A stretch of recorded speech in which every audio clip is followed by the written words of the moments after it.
Hey witches, how you doing today? We're coming to you with another video today about rocks and gems in witchcraft. And you can see I've got my toque on. It's a little overcast, a little chilly here in Edmonton today. And another thing I realized with the wearing the toque year round is I think I'm veiling without even knowing I'm doing it. And we'll do another video on that one about what is veiling and what am I talking about? But yeah, anyways, not why we're here. For those of you who are new, my name is Taya. Welcome to the channel. We talk about all sorts of things witchcraft here, especially traditional witchcraft. It's my baby.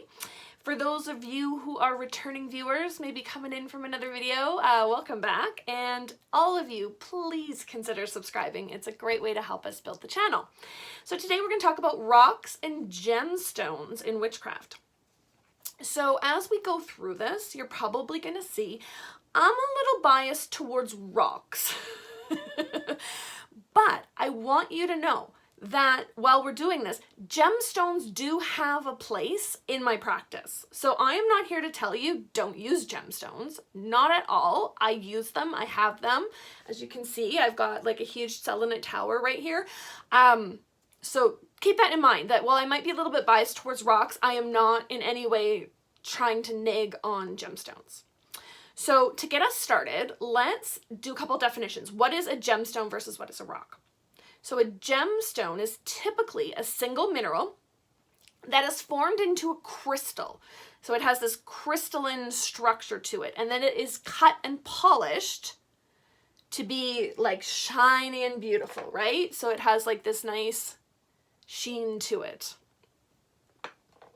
Versus a rock. A rock is also made of minerals, but it doesn't necessarily have a special chemical makeup. It doesn't have that like crystalline structure to it. So it more typically just looks like a rock, right? Just like you find them in nature. So how do we use these in witchcraft?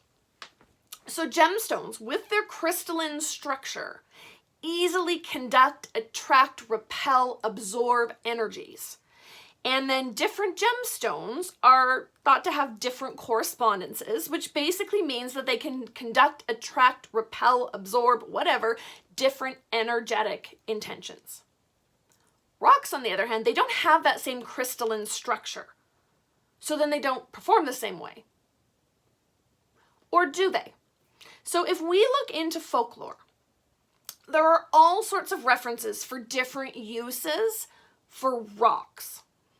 So there are wishing stones, which are either, I've seen it two ways. It's either like an all white stone, like this little guy here, right? A stone that is all white. You can make a wish on that. Or it is, and I don't have an example of one here, but it's a solid rock that has a band of white running through it. A band of white running through it. And those are considered, you can make a wish on them. And typically you'll make a wish and then you put it back into nature for the next person to find and make their wish on. There are holy stones or hag stones or fairy stones, whatever you want to call them. They have a big hole in them. So like this here is a holy stone. This has been polished, right? But it was found in nature and it naturally had this big hole in it. These have all sorts of folkloric uses for healing, luck, protection. They're said to repel the evil eye. And it's said that if you look through it, you can see the fairy realm. If you look through it, you can see the fairy realm. Another one is healing stones, and I don't have an example here of a healing stone. So I'm like looking around. Do I? No, I don't. It's typically a larger rock, and it's usually flat and very smooth. So often you'll find them like in riverbeds. And basically you would rub it over your body, and it's said to remove illness or sickness from your body. Nigel Pearson in his Treading the Mill talks about using natural rocks, and he says you set the intent to take a walk in nature, and you ask for it to present to you like a spirit ally in the form of a rock, a stone ally. And then when you receive that stone, you can place it under your pillow for dreams. You can place it with your spell ingredients prior to doing your spell work, and it will imbue its magical properties into your ingredients. You can use it if you're making a potion or a simple and you're like brewing that up on your stove. You can actually place your stone in the pot to brew with your potion, your elixir, whatever. And again, it will impart those magical energies to it. And the other one he mentions is you can hold it in your receptive hand. You can hold it in your reception hand while doing your spell work with your dominant hand. So say you're saying an incantation over something, right? So you're taking this energy, it's coming in through your receptive hand and you're placing it out into your dominant hand, and you're using that to imbue this energy into your spell work. So it's a little bit there. Now let's talk about cleansing and charging. When we're talking about gemstones, you have to remember the course or the path on how it gets to you. Now, I don't want to get a ton into ethics, but basically, here's how it works. A gemstone is dynamited out of the living earth. It is trucked to a processing facility. It is cleaned, it is cut, it is polished. It is then transported to a vendor. The vendor then displays it for sale. People pick through it, look through all the different stones, and then finally you come along, it speaks to you, you purchase it. So you need to cleanse that stone when you get it. Think about all the people, all the energies, and at the end of the day, all of those negative energies, the trucking, the dynamiting, it's been worked over the stone. You need to recharge its depleted energies. Really, for those of you who are like me and have a bit of an animist view, the spirit of that gemstone is not going to be particularly happy when you receive it. So you need to work to forge a relationship of healing and of cooperation with that gemstone. Now, I'm like not wanting to get into like all the ethics and stuff of it, right? I use gemstones, but it goes through a process, and you have to acknowledge that. Rocks, on the other hand, are presented to you directly from the earth. They come to you with no middleman, so there's no cleansing required. Do not cleanse rocks that you have found in nature, right? They come direct to you, full of the magical energies of the earth. They are potent allies in your practice, as they are. Now, one caveat.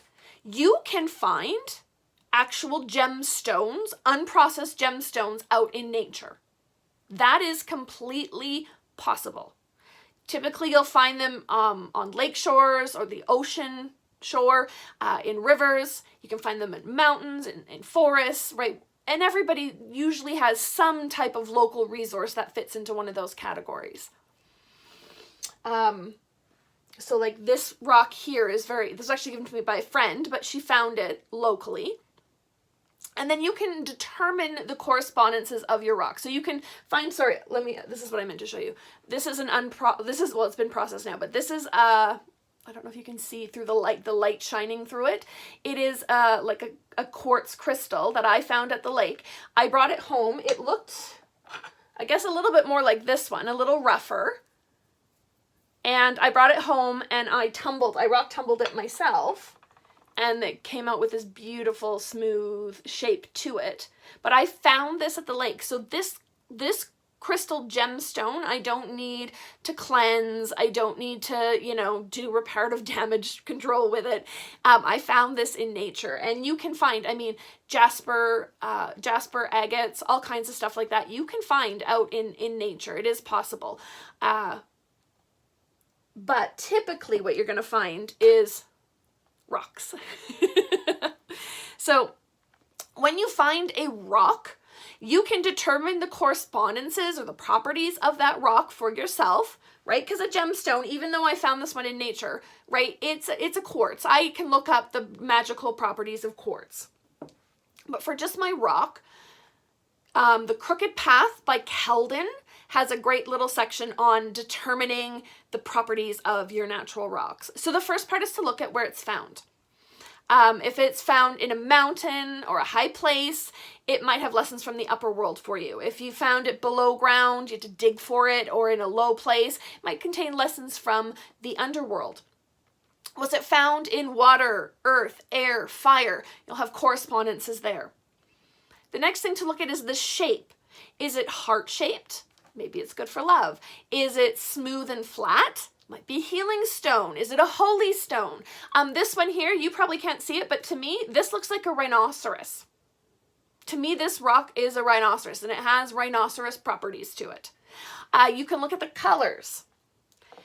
White for cleansing and blessing, green for prosperity and luck, black for hexing and banishing, brown for home and family. Right? There's all different color correspondences that you can use with your rocks. And finally, you can ask it. Again, your stone has a spirit. You can ask it, what is its purpose? What is it meant to bring to your life? What is it, what are its magical properties? And if you're listening, it will tell you. So, as you can tell through all this, I am a bit biased towards rocks in general. I'm a traditional practitioner, and I like to use what I can find in my local landscape. But gemstones do have a place in my practice. So this beautiful selenite tower, I just picked it up at a local rock and gem show here in Edmonton, and I'm using it to finish off a huge crystal grid, if you will, that I've created in my home using tourmaline and selenite, and it's all powered by a central selenite tower. And it creates like an energetic barrier around my home. So I do use, and I mean, I'm not likely to go out into nature and find a huge chunk of selenite like this. That's just not probably going to happen. So I purchased it. And I think that's sort of, as much as I like to be traditional and, follow folk practices and use what I find in my landscape, it's 2021. And as part of my local landscape, I can go to a rock and gem show and purchase what I need.